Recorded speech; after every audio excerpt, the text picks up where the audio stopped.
என்ன ஒரு டிராஃபிக் பா. இதுல மழை வேற.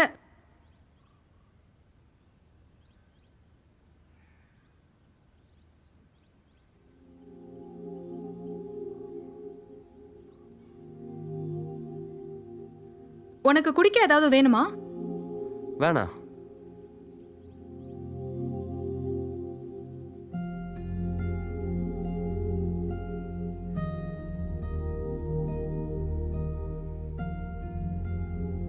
டேய், உனக்கு என்னதாண்டா ஆச்சு? ஹே, நானும் கொஞ்ச நேரமா பார்த்துட்டு தான் இருக்கேன். உன் மனசு இங்க இல்ல. ஏதாவது பிரச்சனைனா சொல்லுடா. அடியாது, எனக்கு இந்த வேலைக்கெல்லாம் போக இன்ட்ரெஸ்ட் இல்ல. என்னது? அது வந்து எனக்கு இதெல்லாம் சரி வராதுடி.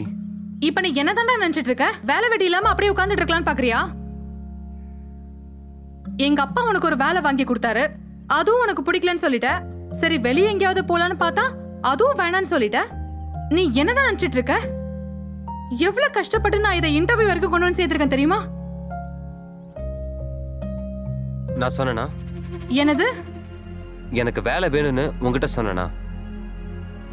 இல்லடா, எல்லாம் என்னோட தப்பு தான்.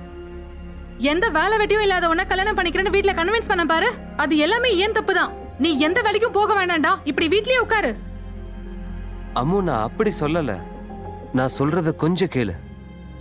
சும்மா ஏதாவது காரணம் சொல்லி என்ன சமாளிக்கலாம் நினைச்சா என்கிட்ட பேசாத. அம்மு, நான் ஒரு யூடியூப் சேனல் ஆரம்பிக்கலான் இருக்கேன். அது ஒர்க் ஆகும், எனக்கு அது மேல கான்ஃபிடன்ஸ் இருக்கு. ஒரு கான்ஃபிடன்ஸ் வேற. டேய், உனக்கு கொஞ்சமாவது காமன் சென்ஸ் இருக்கா? கொஞ்ச காலமா சினிமா பின்னாடி சுத்திட்டு இருந்த, இப்ப அடுத்தது ஆரம்பிச்சிட்டியா? வாடுறதுக்காக நீ கண்டுபிடிச்ச வேலை இதானா? அம்மு, இது அப்படி இல்ல. நான் ஒரு குக்கிங் சேனல் ஆரம்பிக்கலான் இருக்கேன். நீ என்னோட ஃபுட் ஸ்டோரி எல்லாம் பாத்துருக்கல்ல. சும்மா டைம் பாஸுக்காக இன்ஸ்டா வாட்ஸ்அப்ல ஸ்டோரி போடுறதா வாழ்க்கை? எனக்கு தெரியலடா, நீ எதையோ பண்ணி தொலை. ஆனா இனிமே என்கிட்ட எதுவும் சொல்லாத.